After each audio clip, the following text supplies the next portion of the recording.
पिछले एपिसोड में हमने क्रिश्चियनिटी के अस्तित्व में आने के भी लगभग 500 साल पहले के लोगों की मन स्थिति के बारे में जाना था। हालांकि यूरोप के लगभग 600 साढ़े 600 बीसी से पीछे का इतिहास तो लगभग ना के बराबर मिलता है। इस क्रिश्चियनिटी ने वहाँ के इतिहास, वहाँ की संस्कृति का ही पूर्ण रूप से विध्वंस कर दिया। इनको यह तथ्य स्थापित करना था कि धरती का जन्म बस अभी लगभग 4000 ईसा पूर्व ही हुआ है। क्रिश्चियनिटी के अनुसार धरती का जन्म 23 अक्टूबर 4004 ईसा पूर्व हुआ है। तो इससे हमें यह पता चलता है कि वास्तव में वह पूरा क्षेत्र ही मानसिक विकृति का शिकार था। यह उस पूरे क्षेत्र की मानसिकता थी। क्रिश्चियनिटी तो बस एक सुनियोजित और संगठित विस्तार मात्र थी। जब सुकरात को मारा गया था तो क्रिश्चियनिटी का दूर दूर तक अस्तित्व नहीं था। यह तो सोफिस्टों का ही षड्यंत्र था कि उन्होंने लोकतंत्र के माध्यम से एक भद्र श्रेष्ठ व्यक्ति और एक चोर, लुटेरे और बलात्कारी सभी को एक ही मंच पर, एक ही स्तर पर ला खड़ा किया, क्योंकि सभी मैन हैं। और हमारे यहाँ तो वामपंथी इन यूरोपियंस की तारीफ जमीन पर लोट लोट के करते हैं। खैर, यह सब तो हम पिछले एपिसोड में देख चुके हैं। अब आगे चलते हैं।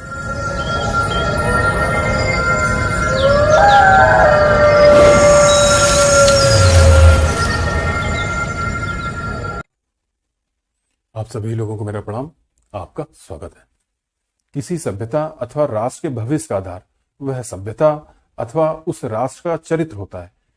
चरित्र के आधार पर उसके सिद्धांत और सिद्धांतों के आधार पर उसकी नैतिकता का निर्माण होता है, और इस नैतिकता के आधार पर ही राष्ट्र का संचालन होता है। और इस सब का आधार हमारे भारत में गुरु एवं धर्म होता था, परंतु भारत से बाहर इसका आधार मोरालिटी होती है, जिसका आधार या तो मजहब होता है अथवा वहां के दार्शनिक होते हैं। अब जब क्रिश्चियनिटी अर्थात मजहब ने इसकी भूमिका निभाई तो हम सभी जानते हैं वह इतिहास के एक काले अध्याय के रूप में डार्क एज अर्थात अंधकार युग के नाम से जाना जाता है। यूरोप के निर्माण में वहां के दार्शनिकों का बहुत महत्वपूर्ण योगदान रहा है, और इसका आरंभ होता है सुकरात से।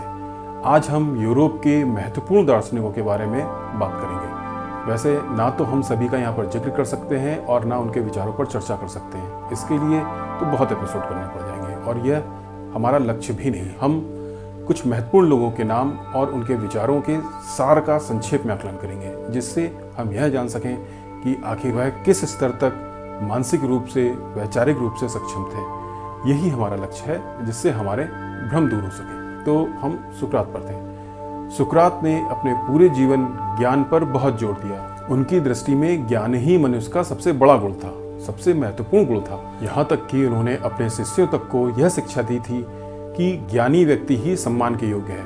केवल ज्ञानी लोगों का ही सम्मान करो, अज्ञानी का सम्मान मत करो, अन्यथा तुम्हारा भी पतन हो जाएगा। ऐसा उनका मानना था कि अज्ञानी का सम्मान करने से सम्मान करने वाले व्यक्ति का भी पतन हो जाता है। अब इसका परिणाम यह हुआ कि सुकरात के शिष्यों ने लोगों का अपमान करना शुरू कर दिया।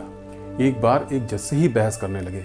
उससे पूछने लगे कि कातिल किसे कहते हैं। अब उस समय मात्र ऑरेटरी वालों को ही जज बना दिया जाता था। उसने सीधा सा जवाब दिया कि जो किसी व्यक्ति को मार दे वह कातिल है। लोगों ने फिर सवाल किया कि अच्छा, बॉर्डर पर कोई सिपाही यदि किसी दुश्मन को मार दे तो क्या वह कातिल होगा, उसे मृत्युदंड दो गया।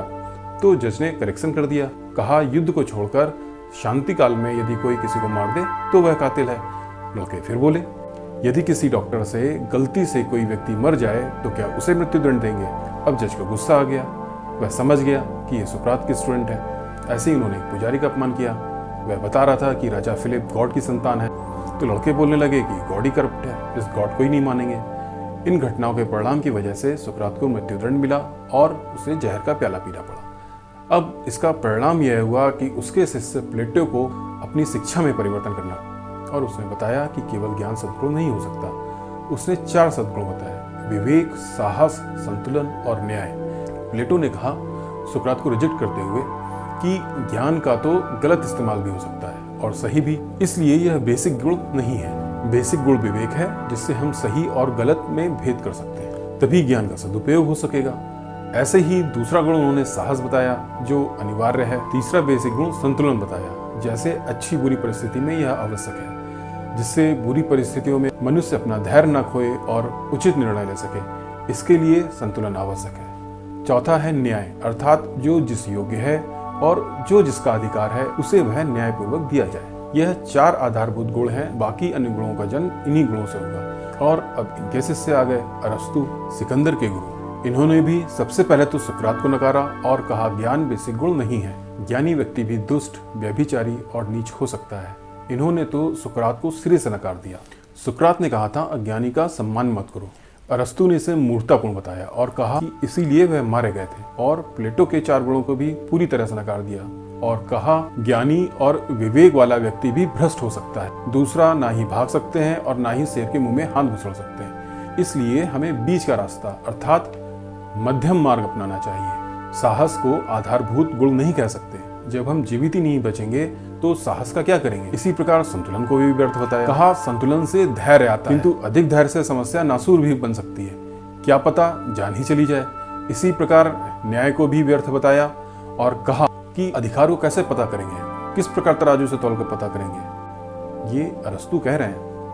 इन्होंने इसका भी मध्यम मार्ग निकालने के लिए कहा। उन्होंने ज्ञान को अलग करने के लिए कहा और मोरालिटी को अलग करने के लिए कहा, और मोरालिटी के मध्य मार्ग को ही विर्च्यू बताया। अब इनके शिष्य आए तो उन्होंने तो अरस्तु को पूरी तरह रिजेक्ट कर दिया। उन्होंने कहा मध्य मार्ग निकालना ही असंभव है। उन्होंने कहा कि सैनिक मध्य मार्ग कैसे निकालेगा, 15 दिन देश की सेवा करेगा और फिर 15 दिन देश से गद्दारी करेगा क्या।